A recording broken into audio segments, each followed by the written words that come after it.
जय हिंद मेरे प्यारे बच्चों। आई स्टडी ऑनलाइन के इस वर्चुअल प्लेटफॉर्म पे एक बार फिर मैं अजय बहुगुणा आप लोगों का हार्दिक अभिनंदन करता हूं, आप लोगों का हार्दिक स्वागत करता हूं। आप लोगों का स्नेह, आप लोगों का प्यार, आप लोगों का जिस प्रकार से हमें इतना प्यार मिल रहा है, इतना प्रेम मिल रहा है, इतना स्नेह मिल रहा है, हम लोग और ज़्यादा मोटिवेट हो गए हैं इस चीज़ से कि आपके लिए कुछ नई नई चीज़ें हम रेगुलरली लेकर के आए।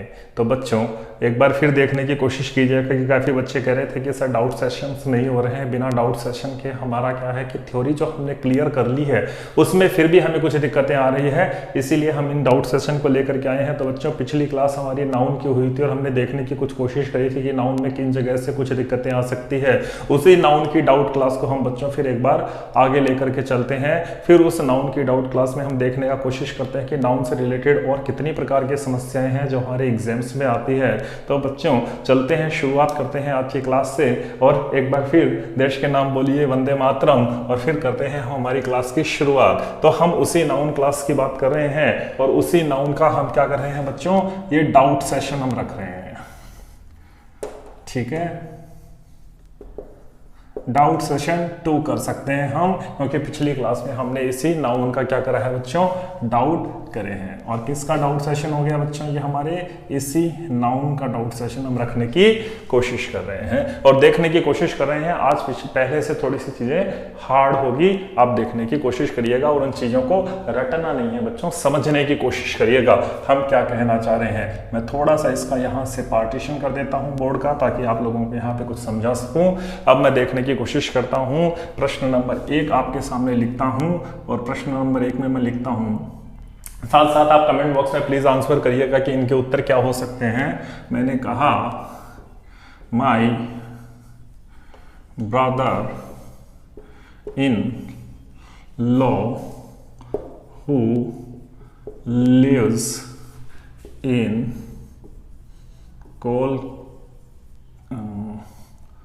कोलकाता अब हैज या have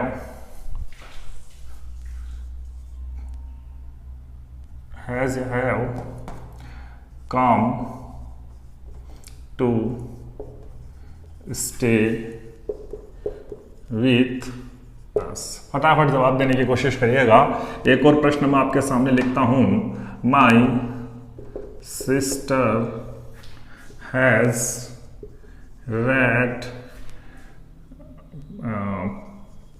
pages after pages of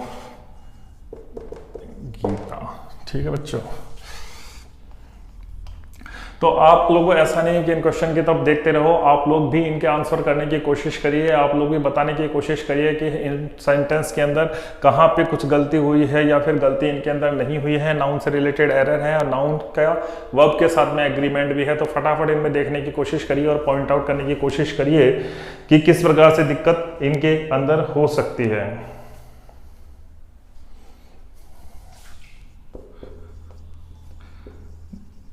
The beautiful surrounding of the place has attracted a number of tourists.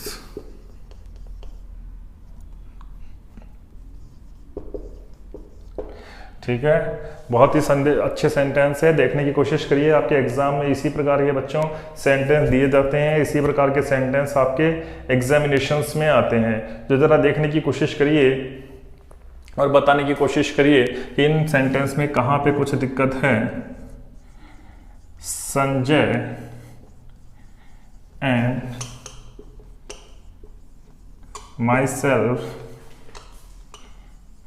watched the movie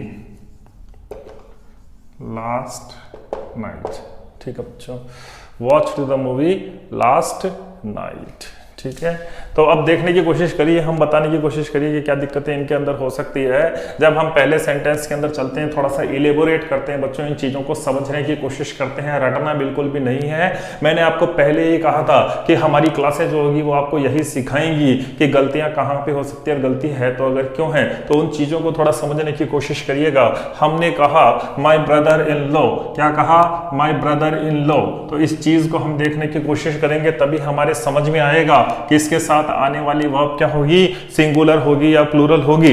इतना तो बच्चों हमें पता ही है कि सिंगुलर वर्ब कौन सी है हमारी, हैज, और प्लूरल वर्ब कौन सी है बच्चों हमारी, हैव है। लेकिन हमें ये पता लगाना है कि इस ब्रदर इन लॉ के साथ में कौन सी वर्ब का प्रयोग किया जाएगा। मैंने कहा my brother in law who lives in Kolkata has come to stay with us, मेरा ब्रदर इन लॉ है, मेरा कोई साला है जो रहता है कलकत्ता में और वो हमारे साथ रहने के लिए आ गया है। अब इसको इलेबोरेट करिए थोड़ा सा कि क्या हो सकता है।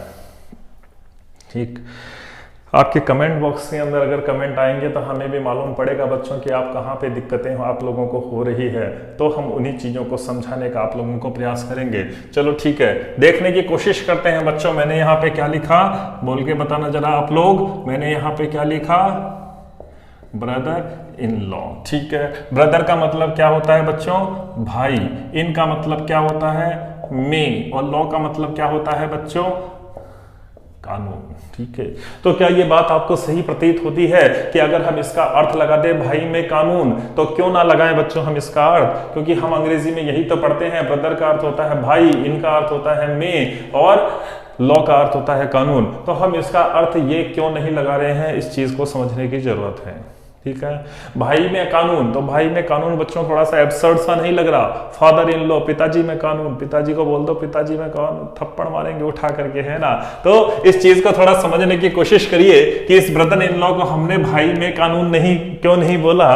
तो बच्चों में थोड़ा सा आपको साइंस की तरफ लेकर के जाना चाहूंगा, और साइंस जब आप लोगों ने थोड़ी बहुत पढ़ी होगी, वैसे मेरी भी इतनी ज्यादा समझ में नहीं आई है, इतनी ज़्यादा साइंस तो मेरे भी समझ में नहीं आई है, लेकिन जब मैंने इस अंग्रेजी को पढ़ा और मैं पढ़ करके आगे चलता चला, तो मुझे लगा ये अंग्रेजी भी विज्ञान से कम तो नहीं है ना। मुझे लगा ये अंग्रेजी भी विज्ञान से कम तो नहीं है। अगर अंग्रेजी पढ़नी है तो थोड़ा बहुत साइंस का नॉलेज भी होना पड़ेगा, तभी तो मैं इसके साथ कनेक्शन बिठा पाऊंगा थोड़ा सा साइंस का। ठीक है, तो करें थोड़ा सा साइंस से कनेक्ट, देखने की कोशिश करते हैं। तो बच्चों जब आप पढ़ते हो साइंस के अंदर, तो हम साइंस के अंदर क्या पढ़ते हैं बच्चों, एक तो हम पढ़ते हैं मिक्सचर। ठीक है, एक तो हम क्या पढ़ते हैं बच्चों, मिक्सचर पढ़ते हैं, और दूसरा हम क्या पढ़ते हैं बच्चों, कंपाउंड पढ़ते हैं। साइंस के बच्चे हैं बहुत सारे जुड़े हुए हैं हम लोगों से, उन सभी को पता है मिक्सचर और कंपाउंड नाम की कोई चीज होती है। जब आप केमिस्ट्री पढ़ते हो तो उसमें आपको मिक्सचर और कंपाउंड पढ़ाया जाता है। तो जरा फटाफट मुझे बताइए कि ये मिक्सचर क्या होता है और ये कंपाउंड क्या होता है। देखो, आप घर पे बैठे हैं बच्चों, घर पे बैठे हैं बच्चों, और घर पे जब आप बैठे हैं तो मम्मी ने क्या करा, आप लोगों के लिए क्या बनाई बच्चों, खीर बनाई। और खीर के अंदर मम्मी ने क्या डाला, मम्मी ने बादाम भी डाला है, मम्मी ने अखरोट भी डाले हैं, मम्मी ने किशमिश भी डाली है, मम्मी ने पिस्ता भी डाला है, और बहुत सारे नट्स आपके उस खीर के अंदर डाले हैं। ठीक है, अब बहुत से बच्चे होते हैं बच्चों जिनको क्या होता है, खीर पसंद नहीं आती, लेकिन उनको नट्स बहुत पसंद आते हैं। ठीक है, खीर पसंद नहीं होती लेकिन उनको नट्स बहुत पसंद होते हैं। तो बच्चों मुझे ये बताओ कि खीर बन गई, तो खीर बन जाने के बाद में क्या आप उसमें से नट्स निकाल करके खा सकते हैं? खा सकते हैं। अगर आप उसमें से नट्स निकाल करके खा सकते हैं तो बच्चों वो क्या हो गया, वो एक खीर जो थी आपकी बनी, वो एक मिक्सचर हो गई। क्या हो गई, मिक्सचर हो गई। जैसे मिक्सचर नमकीन आती है ना हमारे यहाँ, उसमें से आप गेस्ट के सामने रखते हो या आप खुद ही लेके बैठ जाते हो, तो सबसे पहले आपको अच्छा लगता है काजू, आपने काजू खा लिए, फिर बादाम अच्छे लगे आपने बादाम खा लिए, फिर किशमिश अच्छी लगी आपने किशमिश खा ली, फिर उसमें मूंगफली के दाने थे आपने मूंगफली के दाने खा लिए, लास्ट में बेचारी नमकीन बच गई, वो पसंद नहीं आई तो उसको छोड़ दी। तो वो बच्चों मिक्सचर था। यानी मिक्सचर का मतलब चीज ऐसी हो गई जिसमें से आप चीजों को क्या कर सकते थे, आपने उनको अलग अलग कर सकते थे ना, अलग अलग कर सकते थे। ठीक है, अब मेरे को एक और चीज बताने की कोशिश कीजिएगा। मैंने कहा H2O, तो H2O का अर्थ क्या हुआ, जरा बताने की कोशिश करना। सब लोगों को पता है H2O क्या होता है, सब लोगों को पता है, सभी जानते हैं। H2O का मतलब सिंपली क्या होता है बच्चों, जल होता है। H2O का मतलब क्या हो गया हमारा, पानी से हो गया। हम H2O को क्या कहेंगे, पानी कहेंगे। लेकिन जब हम इसकी प्रकृति पे गौर करते हैं तो बच्चों क्या हो गया, H2+O, यानी ये दो चीजें मिली और दो चीजों ने मिलकर के क्या बनाया, H2O बनाया। ठीक है, दो चीजें मिली, हाइड्रोजन अलग था, ऑक्सीजन अलग था, दोनों जने मिलकर के बना दिया, इन दोनों ने अणुओं ने मिलकर के किसको बना दिया बेटो, इस H2O को बना दिया। ठीक है, पानी बन गया आपका, पानी बन गया। लेकिन अब मैं आपसे कहूं कि इस पानी में से आप वापस हाइड्रोजन अलग कर दो, ऑक्सीजन अलग कर दो, कर पाओगे? नहीं कर पाओगे। क्यों बच्चों? क्योंकि ये एक नया तत्व बन गया। ये क्या बन गया बच्चों, एक नया तत्व बन गया, ये एक नई चीज बन गई अपने आप के अंदर, एक नया ही रिजल्ट इसका सामने आ गया। अब इसका इन पहली वाली चीजों से कोई मतलब नहीं है, ये अपने आप में एक नया रूप ले चुका है। ठीक उसी प्रकार से बच्चों, ये एक ब्रदर था, फिर इन था, फिर लॉ था। शब्द तो हमारे पास तीन थे, लेकिन तीनों शब्द जब आपस में मिल गए तो बच्चों वो क्या बन गए, कंपाउंड बन गए, यानी एक नई चीज बन गए। तो ये H2O क्या हो गया बच्चों, आपका कंपाउंड हो गया। तो इसी तरीके से ये क्या हो गया, ब्रदर इन लॉ आपका कंपाउंड हो गया। अब इसका एक नया ही अर्थ रह गया। अब इसका ना तो भाई अर्थ रहा, ना इसका इनके हिसाब से मैं अर्थ रहा, ना ही इसका लॉ के हिसाब से कानून अर्थ रहा।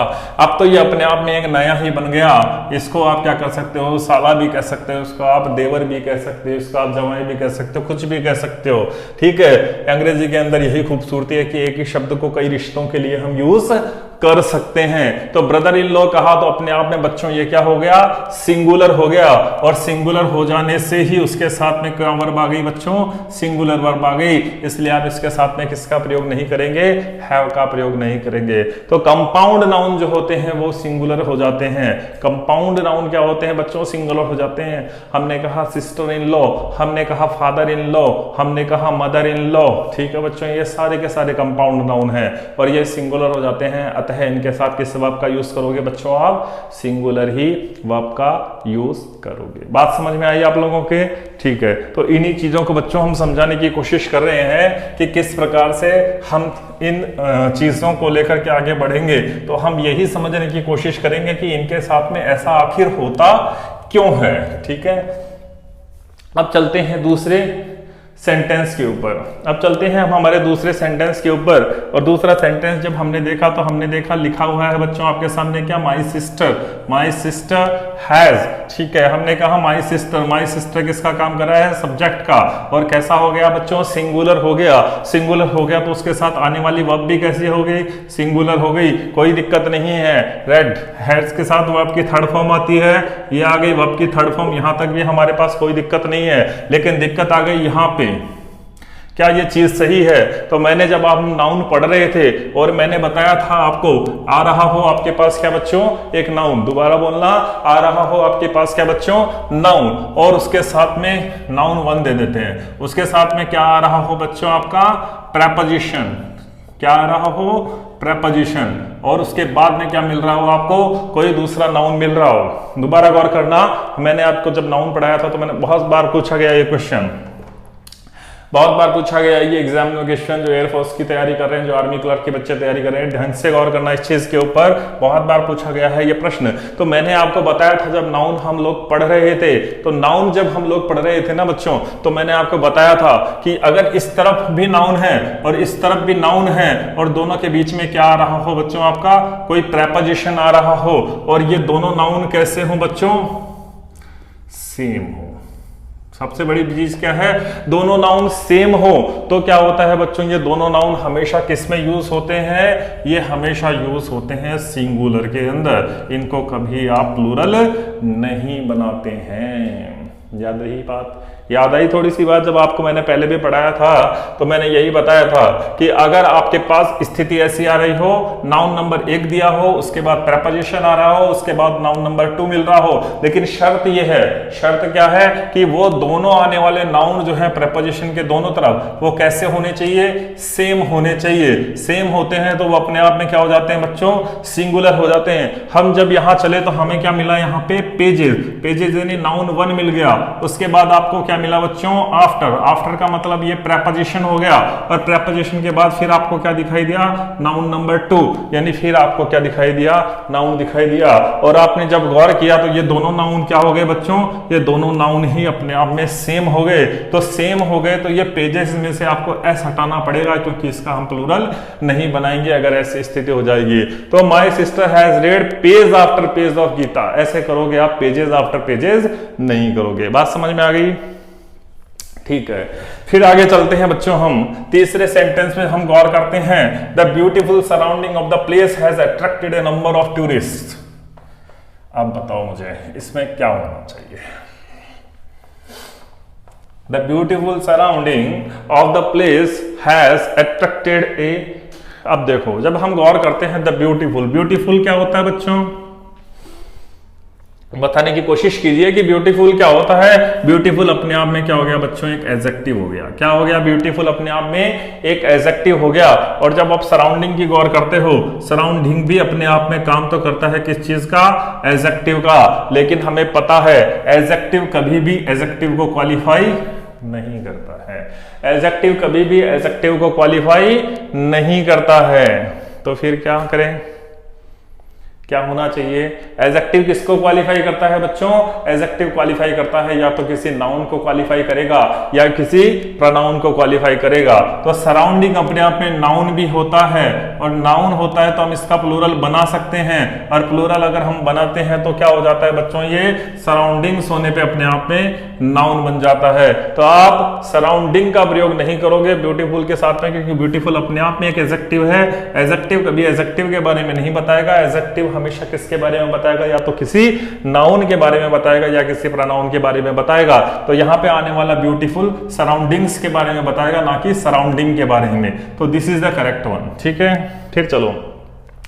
Sanjay might self watch the movie last night. फिर मैंने चौथा प्रश्न लिखा और मैंने ये कहा, Sanjay and my self watch the movie last night. मैंने और संजय ने क्या देखा कल रात को? पिक्चर देखी। क्या देखी? पिक्चर देखी। ठीक है, तो आपको दिखाई दे रहा है कि इसके अंदर कोई एरर्स आपको दिखाई दे रहा है, या कुछ गलती आपको कहीं कुछ लग रही है? कोई कुछ गलती होनी चाहिए या नहीं है कोई गलती? ठीक है, चलो मैं देखते हैं, हम भी देखते हैं। संजय हमें दिखाई दिया, क्या दिखाई दिया बच्चों? एक नाउन दिखाई दिया। किसका काम कर रहा है बच्चों? ये नाउन एक सब्जेक्ट का काम कर रहा है। संजय अपने आप में एक नाउन हो गया। नाउन अपने आप में यहाँ किसका काम कर रहा है? सब्जेक्ट का काम कर रहा है। फिर बच्चों हमें दिखाई दिया एंड। एंड हमें पता है क्या हो गया? कंजंक्शन हो गया। जो दो शब्दों को, दो फ्रेज को जोड़ने का या दो सेंटेंस को जोड़ने का काम करता है वो कंजंक्शन होता है। तो संजय हो गया, कंजंक्शन हो गया। फिर हमें दिखाई दिया माई सेल्फ। माई सेल्फ क्या हो गया बच्चों? रिफ्लेक्सिव प्रोनाउन हो गया, रिफ्लेक्सिव केस हो गया। फिर आ गई हमारी वर्ब। ठीक है, ये वर्ब आ गई। वर्ब आ गई, इसका मतलब क्या होता है बच्चों? हमारे आने वाले एंड से जुड़े हुए ये दोनों जो सब्जेक्ट हैं, ये दोनों ही सब्जेक्ट हो गए, सब्जेक्टिव केस में होने चाहिए। ठीक है, हमने क्या कहा बच्चों कि वॉच्ड यानी वर्ब हमारी यहाँ पे आ रही है।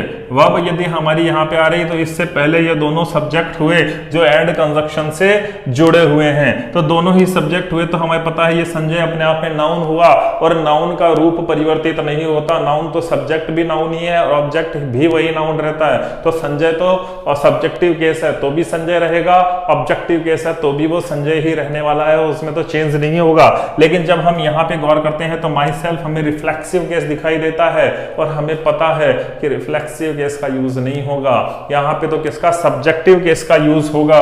तो माई सेल्फ का यूज नहीं होगा। तो क्या मैं मी का यूज कर दूं? क्या मैं मी का यूज कर दूं? मी का यूज करने से क्या हमारा वाक्य सही हो जाएगा?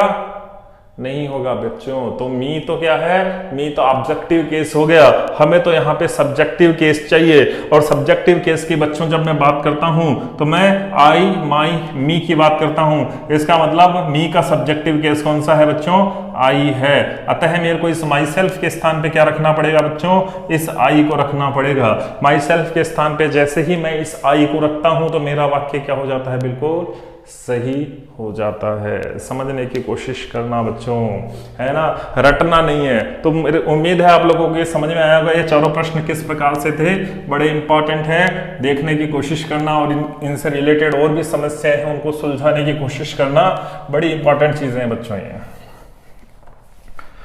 इसी प्रकार के हम प्रश्न देखेंगे और इसी प्रकार के जो मैक्सिमम क्वेश्चंस हम करने की कोशिश करेंगे, क्योंकि हमारे एग्जाम में इसी प्रकार के प्रश्न दिए जाते हैं बच्चों। ये सारे प्रश्न वहीं से उठाए गए हैं कि एक मॉडल पेपर है पिछले साल का, हमारे बच्चे जो पिछले साल एग्जाम दे करके आते हैं उनके द्वारा जो मौखिक हमें बताया जाता है कि सर इस प्रकार के प्रश्न आए थे, हम उन्हीं प्रकार के प्रश्नों को आपके सामने लेकर के आते हैं, उसी लेवल के प्रश्न आप सब लोगों के सामने लेकर के आते हैं ताकि आप लोग अपनी एग्जाम सेंटर्ड तैयारी कर सको। इधर उधर ज्यादा भटकने की जरूरत नहीं है, हमें एग्जामिनेशन से सेंटर्ड तैयारी करनी है और उन्हीं चीजों को सीखना है कि हमें किस प्रकार से ये चीजें दिक्कत करती है। चलो फिर आगे चलते हैं। मैंने कहा 1000 of people are suffering from corona virus, देखने की कोशिश करना, ठीक है। फिर मैंने कहा unless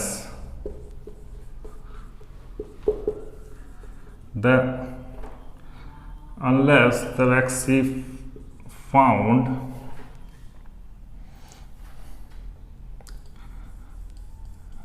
million of people would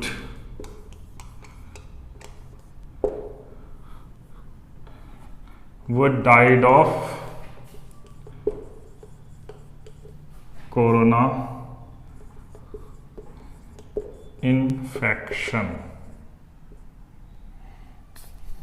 ठीक है, देखने की कोशिश करो बच्चों, क्या दिखाई दे रहा है आपको, कुछ दिख रहा है यहाँ पे, कुछ ऐसी चीज है कि जो नहीं होनी चाहिए थी, जो मैंने आपको पहले भी बताई थी कि बच्चों ऐसा नहीं होना चाहिए।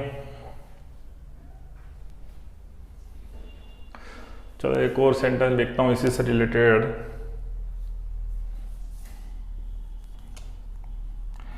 Score of countries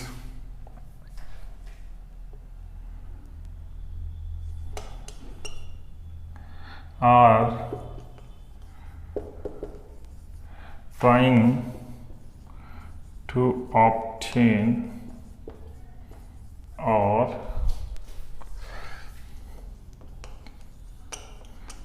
produce chemical weapons। ठीक है, चलो जरा देखने की कोशिश करो क्या दिखाई दे रहा है।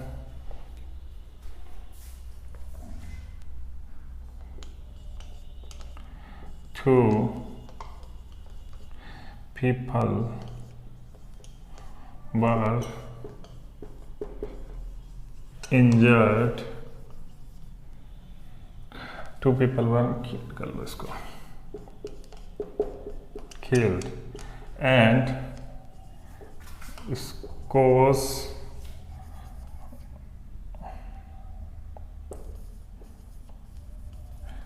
people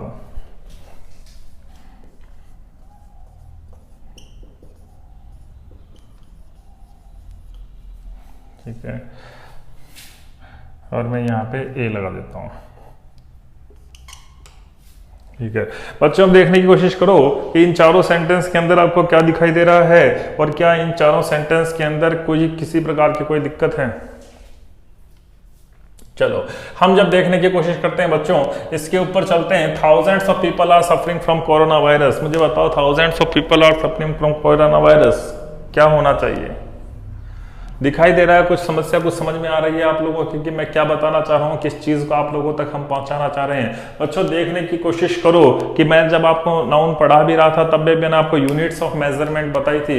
ये यूनिट्स ऑफ मेजरमेंट बच्चों किस तरीके से काम करती है, क्या होता है इस यूनिट्स ऑफ मेजरमेंट के अंदर। और यूनिट्स ऑफ मेजरमेंट जब बच्चों आप लोगों को बताई थी तो मैंने बताया था कि मैं अगर क्या करता हूं, मैं अगर हमारे पास कोई क्या आई है, यूनिट आई है, ठीक है, हमारे पास क्या आई है, कोई यूनिट आई है। यूनिट क्या हो गई बच्चों, ये 1000 यूनिट हो गई, ठीक है। हमारे पास क्या आ गई बच्चों, यूनिट आ गई। और मैंने आपको कहा था कि यूनिट के पहले हमारा क्या लग जाता है, कोई न्यूमरल लग जाता है। हमारा क्या लग जाता है बच्चों, कोई न्यूमरल लग जाता है। न्यूमरल का मतलब क्या हो गया, हम संख्यात्मक कोई विशेषण लगा देते हैं, 2 बोल देते हैं, 3 बोल देते हैं, 4 बोल देते हैं। तो हम क्या करते हैं बच्चों, हमारा नियम यह कहलाता है कि अगर आपको मिल रहा है कोई न्यूमरल और न्यूमरल के पास आपको मिल रही है यूनिट, तो ये यूनिट जो होती है हमेशा क्या रहती है बच्चों, सिंगुलर रहती है। यूनिट क्या रहती है बच्चों, हमेशा सिंगुलर ही रहती है। और इसके साथ आने वाली वर्ब क्या हो जाती है बच्चों, प्लूरल हो जाती है, ठीक है। लेकिन मैंने कहा कि आपको न्यूमरल नहीं मिल रहा, आपको यूनिट मिल रही है। यूनिट मिल रही है तो हम इसे कैसे करते हैं बच्चों, ठीक है। अगर आपको सिर्फ ये यूनिट ही मिल रही है तो बच्चों यूनिट के साथ में आप क्या करते हो, हमेशा जो भी है हम इसका क्या करते हैं बच्चों, थाउजेंड्स, लैक्स, मिलियंस, यानी प्लूरल बना करके लिख देते हैं। हम क्या करते हैं बच्चों, इसको प्लूरल प्लूरल बना करके लिखते हैं। मैंने कहा आई हैव 2 डजन एग्स। मैंने क्या कहा, समझने की कोशिश करना। मेरे पास क्या है, 2 डजन एग्स हैं। 2 डजन एग्स हैं यानी 2 दर्जन मेरे पास अंडे हैं। 2 दर्जन अंडे हैं। 2 दर्जनों अंडे तो नहीं है ना, 2 दर्जनों अंडे तो नहीं बोलोगे आप, क्या बोलोगे, मेरे पास 2 दर्जन अंडे हैं। यानी न्यूमरल लगाते ही वो क्या हो गया, 2 दर्जन हो गया। जो यूनिट थी आपकी वो सिंगुलर हो गई, वो प्लूरल नहीं हुई। लेकिन मैंने कहा कि मैं ये अगर न्यूमरल नहीं लगाता हूं यानी डेफिनेट नहीं करता हूं, तो मैंने बोला मेरे पास क्या है, 2 हटा 2 उसमें से, तो आप क्या बोलोगे, दर्जनों अंडे हैं। क्या बोलोगे, दर्जनों अंडे। दर्जनों का मतलब क्या हो गया, न्यूमरल हटते ही वो इनडेफिनेट की पोजीशन में चला गया, और इनडेफिनेट की पोजीशन में जाते ही आपका क्या हो गया, ये यूनिट प्लूरल बन गई। और यूनिट के प्लूरल बनते ही आपने क्या कर दिया बच्चों, इस 1000 नहीं होगा, ये क्या करोगे आप, इसको थाउजेंड्स करोगे। तो अगर न्यूमरल आपका नहीं लगा है तो आप क्या करते हो, यूनिट करते हो, और यूनिट के साथ में आप ऑफ प्रेपोजिशन का प्रयोग करते हो, और ऑफ प्रेपोजिशन के साथ में आप क्या लगाते हो, आने वाला कोई भी नाउन या प्रोनाउन लगाते हो जो अपने आप में क्या होता है, प्लूरल होता है। जो अपने आप में प्लूरल होता है और उसी के हिसाब से उसके साथ आप प्लूरल हेल्पिंग वर्ब भी लगाते हो। तो यहाँ पे थाउजेंड्स ऑफ पीपल हो गया, आर हो गया, बिल्कुल ठीक है, थाउजेंड्स हो गया, ऑफ प्रेपोजिशन लग गया, और पीपल हो गया। अब आपका वाक्य बिल्कुल सही हो गया, ठीक है। तो देखा आपने ये लोग, ये एग्जाम्पल देखा। अब चलते हैं हमारे सेकंड एग्जाम्पल के ऊपर। मैंने कहा unless the vaccine found billion of people would died of corona infection. तो देखो बच्चों, सारी उसी यूनिट की बात चल रही है। चाहे आप डजन्स बोलो, चाहे आप 1000 बोलो, चाहे आप लैख बोलो, ये सारी की सारी क्या है बच्चों, यूनिट ऑफ मेजरमेंट होती है। इनसे पहले अगर क्या लग गया, इनसे पहले अगर क्या लग गया, अपना कोई न्यूमरल लग जाता है तब तो ये सिंगुलर आती है। लेकिन अपने से पहले जब ये न्यूमरल नहीं लेगी तो भाई अपने आप में क्या हो जाती है बच्चों, प्लूरल हो जाती है। इसलिए मिलियन नहीं, मिलियंस ऑफ पीपल जब आप करोगे तब आपका ये सेंटेंस करेक्ट हो जाएगा। यहाँ पे देखो, ये चारों प्रश्न जो हैं आपके यूनिट ऑफ मेजरमेंट से ही रिलेटेड है। फिर मैंने कहा score of countries are trying, ठीक है, ये प्रश्न आ चुका है, बहुत इंपॉर्टेंट भी है। मैंने कहा score of countries are trying to obtain और प्रोड्यूस केमिकल वेपन्स। मैंने कहा अब देखो स्कोर का अर्थ समझना पड़ेगा। पहले स्कोर का अर्थ हम बेसिकली किस चीज से लेते हैं बच्चों, हमें अर्थ ही समझ में नहीं आता है, वही तो हमारी गलती का कारण बन जाता है। हमें जब अर्थ ही किसी चीज का समझ ना आए तो वही हमारी गलती का क्या बन जाता है बच्चों, कारण बन जाता है। अब देखो पहले तो इस स्कोर को समझना पड़ेगा कि ये स्कोर क्या होता है। तो बच्चों जैसे 1000 होता है, मिलियन होता है, वैसे ही स्कोर भी होता है। स्कोर का मतलब क्या हो गया, स्कोर का मतलब हो गया 20 या फिर अप्रोक्सीमेटली 20। ठीक है, अप्रोक्सीमेटली यानी नजदीक, 20 के आसपास, है ना, 20 के आसपास की जो संख्या हो गई उसको हम स्कोर कह देते हैं। तो हम 1000 बोला हजारों की बात कर दी, मिलियन बोला लाखों की बात कर दी, 100 बोला सैकड़ों की बात कर दी, और जैसे ही हमने स्कोर बोला यानी 20 की बात कर दी, तो वही बात हो गई जो यूनिट के साथ हुई थी। इसने अपने से पहले कोई न्यूमरल नहीं लिया। अगर मैं यहाँ पे ए लगा देता तो हमारा वाक्य ठीक था, ए स्कोर ऑफ कंट्रीज हो जाता, लेकिन मैंने यहाँ से हटा दिया तो मेरे को क्या करना पड़ेगा बच्चों, स्कोर्स ऑफ कंट्रीज करना पड़ेगा। स्कोर ऑफ कंट्रीज हमारा गड़बड़ हो जाएगा। क्यों? क्योंकि वही यूनिट ऑफ मेजरमेंट है। 1000 का हमने थाउजेंड्स करा था, मिलियन का हमने मिलियंस करा था, वैसे ही स्कोर का हम स्कोर्स करेंगे, क्योंकि ये भी अपने आप में यूनिट ऑफ मेजरमेंट है। ठीक है, बात समझ में आ गई। केमिकल वेपन, तो इसका अर्थ क्या हो जाएगा कि 20 देश ऐसे हैं जो कोशिश कर रहे हैं ऑब्टेन यानी प्राप्त करने की, ट्राई यानी कोशिश कर रहे हैं, ऑब्टेन ऑब्टेन यानी प्राप्त करना, किसी चीज को लेना, प्राप्त करना, प्राप्त करने की, या फिर प्रोड्यूस प्रोड्यूस यानी उत्पादन करने की, किस चीज का, केमिकल वेपन्स, रासायनिक हथियारों का। तो 20 देश ऐसे हैं जो या तो कोशिश कर रहे हैं कि किसी तरीके से उन्हें प्राप्त हो जाए, या वो इन रासायनिक हथियारों का उत्पादन कर पाए। ठीक है, बात समझ में आ गई। इसी तरह मैंने कहा 2 people were killed and scores of people were injured। ठीक है, वहां से आप पीपल हटा दोगे तो भी कोई फर्क पड़ने वाला हमारे वाक्य पे नहीं है, क्योंकि अर्थ हमारा पूरा हो रहा है। ठीक है, तो मैंने कहा 2 people were killed and a scores of people, a scores। अब मैंने क्या लिखा बच्चों, ए स्कोर्स, गौर करना, इसी चीज पे तो बता रहा हूं। ए स्कोर, ये ए स्कोर्स कभी नहीं होगा, या तो होगा ये ए स्कोर, क्या होगा, ए स्कोर होगा, और मैं स्कोर ऑफ पीपल वहां पे मैंने लिखा, क्या लिखा बच्चों, स्कोर ऑफ पीपल लिखा। तो स्कोर ऑफ पीपल अगर मैंने लिखा तो यहां से मुझे क्या करना पड़ेगा, इस ए को हटाना पड़ेगा, और स्कोर्स अब हमारा क्या हो गया, बिल्कुल वाक्य सही हो जाएगा। तो ये बच्चों ये छोटी छोटी चीजें हैं जो यूनिट्स ऑफ मेजरमेंट से रिलेटेड होती है और हमारे एग्जाम में आती है और हमें परेशान करती है। अगर इन चीजों का हमें ज्ञान नहीं हुआ, अगर हमें पता नहीं पड़ा कि इन चीजों को हम यूज कैसे करेंगे, तो बच्चों एग्जाम में हम गलती कर बैठेंगे। तो इन छोटी छोटी चीजों को हमेशा गौर करते रहिएगा। ठीक है, चलो आगे और चलते हैं हम, और कुछ 1-2 सेंटेंस और देखने की कोशिश करते हैं, और उसके बाद आपका नंबर है कि कमेंट बॉक्स में लिख करके कुछ क्वेश्चंस बताइए और मुझे बताने की कोशिश कीजिए कि आप लोगों के बात कितनी समझ में आई है। कुछ प्रश्न ऐसी ही यूनिट ऑफ मेजरमेंट से रिलेटेड लिख करके कमेंट बॉक्स में बताइए। मैं देखता हूं कि आप लोगों ने कितने बढ़िया अपने सेंटेंस हमें लिख करके भेजे हैं।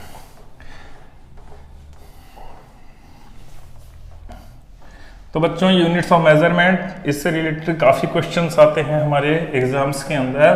तो हमारे लिए सबसे पहले ज़रूरी ये है कि हम समझ लें कि ये यूनिट्स ऑफ मेजरमेंट वर्क कैसे करती है। ठीक है, इसके बहुत ज़्यादा टिपिकल लेवल पे मैं अभी नहीं गया हूँ, क्योंकि आप लोगों के वहाँ तक जाने की कोई ज़रूरत आप लोगों को है नहीं। हालांकि मैं इसका क्या करूँगा, बाद में इसकी एक ऐसी क्लास भी लूँगा कि जिसके अंदर जो सबसे टफ लेवल में यूज़ होती है ये यूनिट्स ऑफ मेजरमेंट, उसके प्रश्न भी मैं आप लोगों को आगे बताऊंगा।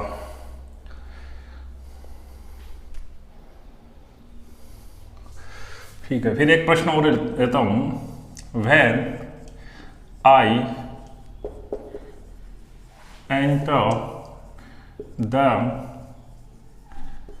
Bedroom I saw a snake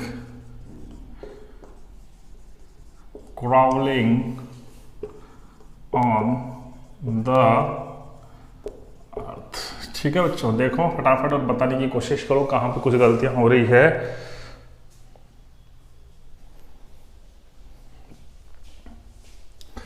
फिर मैंने कहा the manager has put A number of criterions for the post। ठीक है, देखो जरा कुछ गलती आप लोगों को दिखाई दे रही है।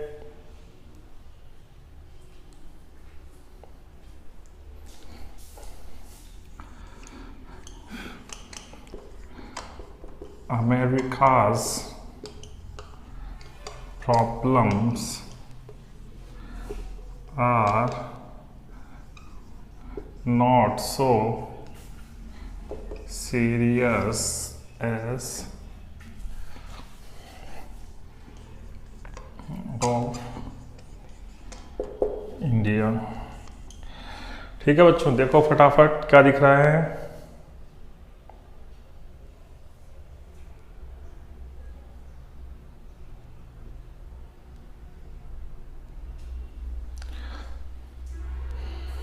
एक सेंटेंस और लिख लेते हैं हम। ठीक है, the life of rich people in many veg not happy as that of poors। ठीक है, फटाफट देखने की कोशिश करिए और बताने की कोशिश करिए कि क्या क्या दिक्कतें इनके अंदर है, या फिर दिया गया सेंटेंस आपका बिल्कुल ठीक है।